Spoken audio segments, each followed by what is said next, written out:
Megha, and I recently appeared for my IELTS examination and I scored band 9 in reading. Most IELTS candidates struggle in the topic true-false not given questions.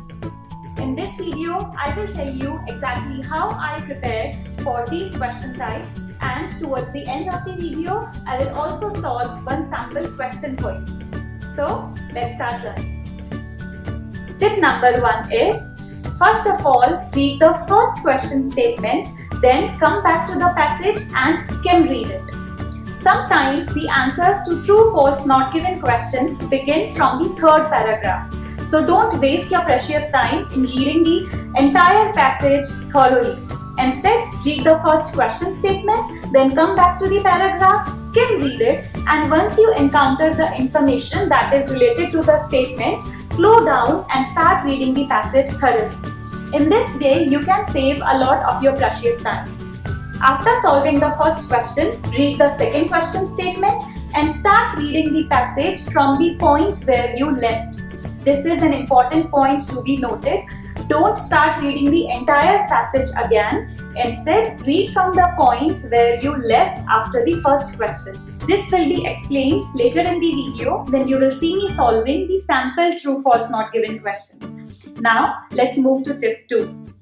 The answers for TFNG questions do come in order, which means that the answer to question number 2 will lie after the answer to question number 1 and before the answer to question number 3. So this saves a lot of your time. Let us say you completed the second question and you are stuck at the third question. So don't waste too much of your time fretting over what the answer to question number 2 will be. What the answer to question number 3 will be. Instead, jump to question number 4 and let us say you found the answer to question number 4 in the fourth paragraph. So now you don't have to read the entire passage till its end. You just have to read before the answer to the fourth question. Tip number 3. The answers to true-false not given questions are based on factual information. That is, they are based on facts that are actually present in the passage. So you do not have to find any hidden meaning or anything that you know before reading the passage. You just have to deal with the facts or the data that is actually present in the passage. However, in yes, no, not given question, they are based on the writer's opinion. So you have to infer what the writer is trying to say. But in true-false not given questions, you just have to deal with what is actually mentioned in the passage, or you have to deal with the factual information. Tip number 4. Write true when the statement matches or agrees with the information in the passage. The statement will be paraphrased. It will not be the same as the information in the passage, but you have to find meaning. Sometimes there will be questions where some words will exactly match the words in the passage. But look for the meaning, because this might be a trap. This might be to confuse the IELTS candidates so that they look for exact words and they immediately write true. But remember, you do not have to commit this mistake. Go for the meaning and write true if the meaning matches, if the meaning of the statement agrees or matches with the meaning of the passage. Tip number 5. Write false when the meaning of the statement contradicts or is the opposite of the information described in the passage. The same pro tip applies here as well, that is, go by the meaning and not by the exact word match. There might be statements that exactly match or in which 2 or 3 words match the information in the passage, but you have to go by the meaning. The meaning might completely be different.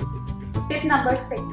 Write not given if the passage does not contain any information about the statement.